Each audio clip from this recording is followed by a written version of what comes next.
Also like to welcome everyone here. It's good to see all of you. Some of you I recognize. Been in Nevada a little bit now. I guess I want to begin by saying we're delighted to come to the aid of this client.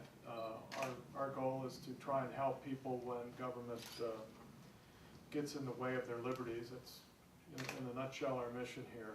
I think this is a very compelling story, and I think it's best told by the pastor of the church who's lived through it. So I will have a few more comments, and I'll take questions when Mr. Fuentes is done, but let me turn it over to Victor. If you want.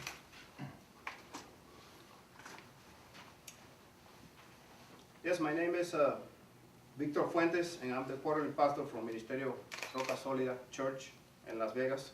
We also own and operate Patio Heaven Camp in Amargosa Valley outside of Pahrump. I came from Cuba in 1991 to the United States, escaping the regime of Fidel Castro.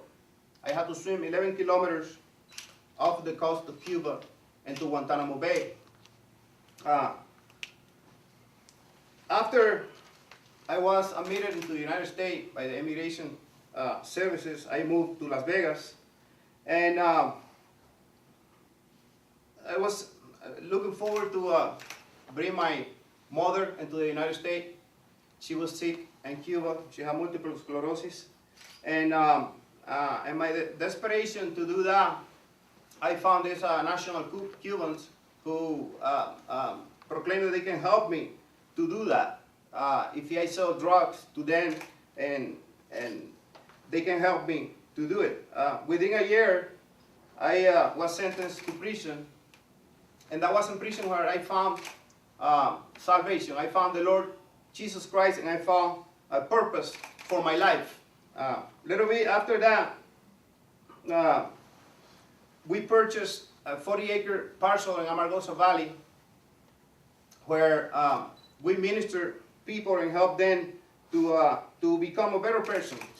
By doing so, we invest about $1.2 million between the purchase of the land and the rebuild of the camp.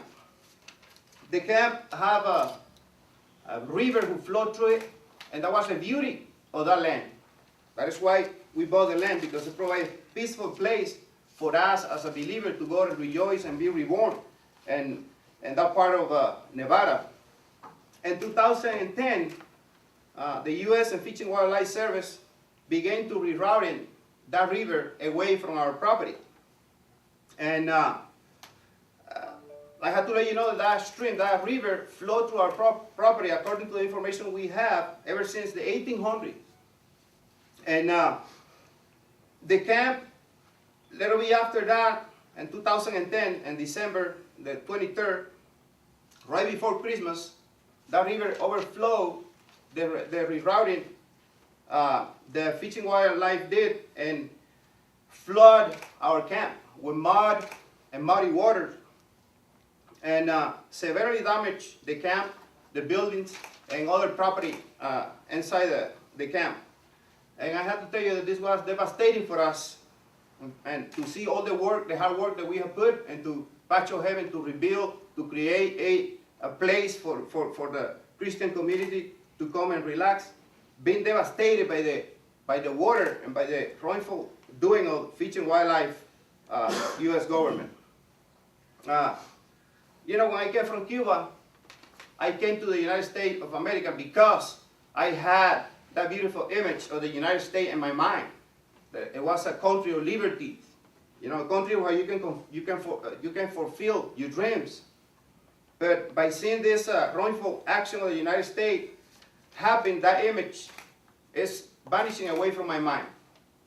Right now, we have a country who is overrun by federal government, you know, and it's not different than the government that we have in Cuba. That is not the government that I expect to find here in the United States of America. I expect to find a government who allow you to help you to fulfill your dreams, not to take what belongs to you. That is the same government that we have in Cuba. We are a mother's church We don't have too much money. The money that we have invested it in the camp and in people. We don't have the money to fight the government. That is why we are grateful to be represented by Joseph Becker and the Center for Justice. Thank you.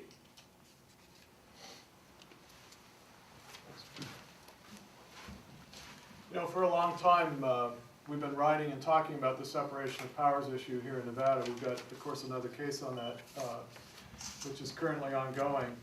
One of the arguments that we make is that when you consolidate power, the legislative power, the judiciary power, and the executive power all in one central entity, you wind up with oppressive government. We think that U.S. Fish and Wildlife and other administrative agencies are a perfect example of why you don't want to concentrate power, those three different types of power, in one entity, as we've seen the results of what they can do. So I will take questions that you have at this point, and